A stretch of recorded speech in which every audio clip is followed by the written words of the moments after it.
Friends, நம்ம வீட்டில் இது பார்த்தீங்கன்னா கூட சாதம், சொரக்காய் குழம்பு, பார்த்தீங்கன்னா கொத்தவரங்காய் பொரியல், அப்புறம் ரசம். பாருங்க ஃப்ரெண்ட்ஸ், இன்னைக்கு சிம்பிளாக முடிச்சுக்கிட்டேன் போதும்னு. ஏன்னா எனக்கு ஃபுட்டு வேஸ்ட் பண்ணால் எனக்கு பிடிக்காது.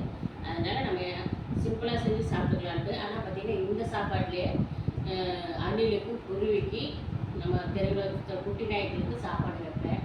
சாப்பாடு வைக்கும் போதெல்லாம் நான் என்ன நினைப்பேன்னா, இந்த தெரு ஜீவனுக்கு மட்டும் நம்ம சாப்பாடு வைக்கணுமே, இந்த தெருவாக இருக்கிறவங்களுக்கு ஒரு 10 பேருக்கு நம்ம சாப்பாடு கொடுக்கலாமே அப்படின்னு சொல்லிட்டு நான் நினைப்பேன். ஆனால் பார்த்திங்கன்னா அது என்னால் இப்போதைக்கு முடியாது.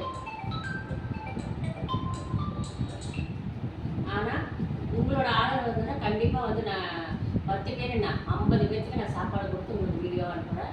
ஏன்னா நான் இந்த குருவிக்கு சாப்பாடெல்லாம் வைக்கிறத நான் உங்களுக்கு ஏற்கனவே ஃபஸ்ட்டு வீடியோவில் இருக்குது. ஆனால் அப்போல்லாம் வைக்கும்போது எனக்கு ரொம்ப இன்ட்ரெஸ்ட்டாக இருக்குது. இப்போவுமே இன்ட்ரெஸ்ட்டாக இருக்குது. ஆனால் என்ன வருத்தம், தெருவாராக இருக்கிறவங்களுக்கு சாப்பாடு கொடுக்கலன்னு ஒரு வருத்தம் இருக்குது.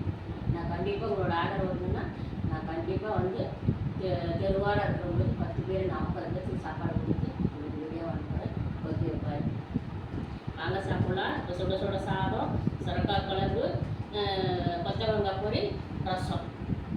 ஓகே ஃப்ரெண்ட்ஸ், பிடிச்சிருந்தா லைக் பண்ணுங்கள். பாய்.